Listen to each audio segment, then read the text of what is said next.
Hello, this is Peter Newman.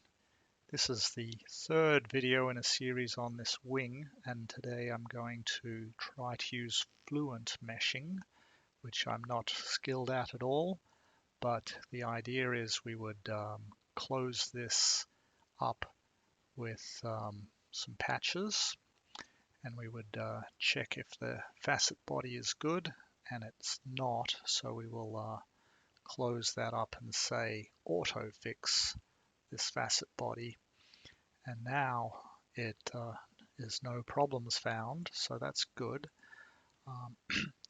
What we are also going to do is we're going to slice it off later at these planes, but some of these elements are rather skinny, and they I don't know if we should regularize this while we're here. There's also some very skinny elements down on the trailing edge around here, and those might not go well in the in the CFD world, as the aspect ratio will be too high. So I thought to use the regularize feature, and the regularize feature lets me type in a maximum element length. Maybe I'll use point 0.1 for a well, we'll go for 0.1 here, and we'll choose that body. It suggests that's way bigger than it would choose for itself, but I still want, maybe I'll go 0.2, and anything anything smaller than 80 degrees will be rounded off. So no rounding will occur on that sharp edge. We might have to treat that specially, but we actually don't want rounding at the trailing edge, as we did in some other videos using auto skin and trying to turn this into geometry before we try to mesh. Here we're going to try to mesh an STL file directly, and that's going to save us a lot of effort in the meshing. Okay, so now we have a very fine mesh, 0.2 millimeters, potentially finer than we need. So we might consider reducing that a little bit, or just undoing and not using 0.2 but 0.5, for example. I think undo and pick that body and then say 0.5. That's a better size, because each one of those will become a cell, and we don't want so many cells. So there's a pretty decent size. We will be slicing that off at these planes later, and so we need a block of air to subtract an air volume from this volume, and we can easily go to the design tab, and we can go into the sketch mode and sketch on this plane, and just sketch a rectangle that will be the air. And I'm not going to do a proper air that is a long way from this boundary, but just for demo purposes, we'll pull this surface in and we'll go up to the other surface, the other plane.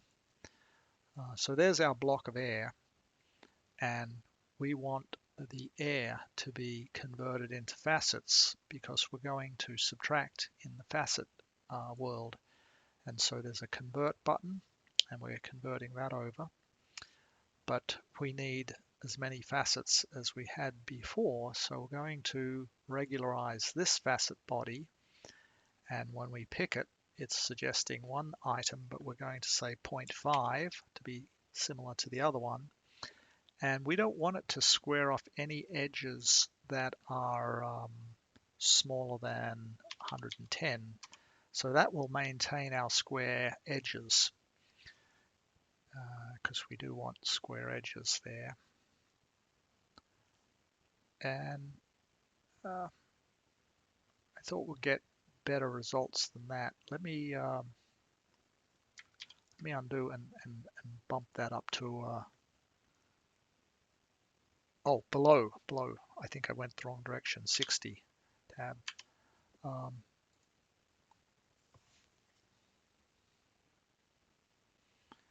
Haven't quite mastered what that angle threshold does, but that is now what I wanted. I wanted the square edges, which is what I've got. So now we have two facets, and we can subtract from this, we want to subtract that. And so now we have a mesh that we can bring in. Well, we have an STL body that we can bring in and try to mesh in Fluent. So I'll just file save as and call this the Fluent Air initial, the starting geometry. Anyway, so we've got this geometry. Here is Fluent. Let us import that geometry we just saved and start up the meshing program. And we'll dedicate 4 cores to meshing and say start.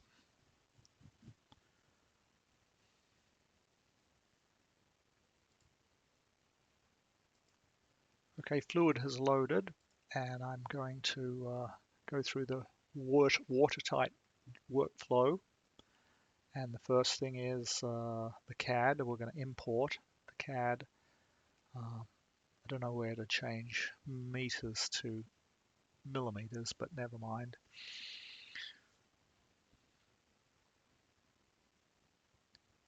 Okay, so there is our geometry. It's an STL file, and for now we don't need to add any local sizing. We'll just say update, and it's flagged a number of issues.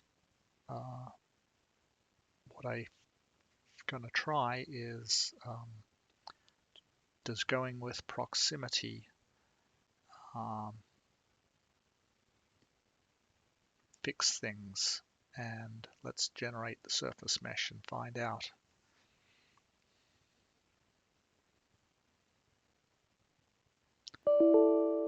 And it didn't evaluate to valid zones, so I'm going to go back and edit and try curvature and update.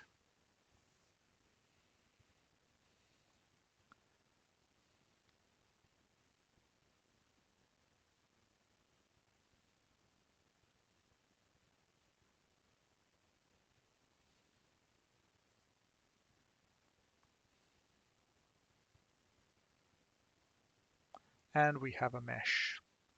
So it's true that the geometry is only fluid regions with no voids, and we don't want there are no internal walls, and we don't need to share topology. So we are done. We can now worry about naming some boundary, maybe called inlet, and I don't know the rest of this, but the point of this video was to see if we could generate a mesh in Fluent directly from STL, and the answer is yes. Here is one. Local sizing probably would have allowed definition of inflation layers, I'm assuming, but that's maybe a topic for another video. So that's what I have for you so far. Bye.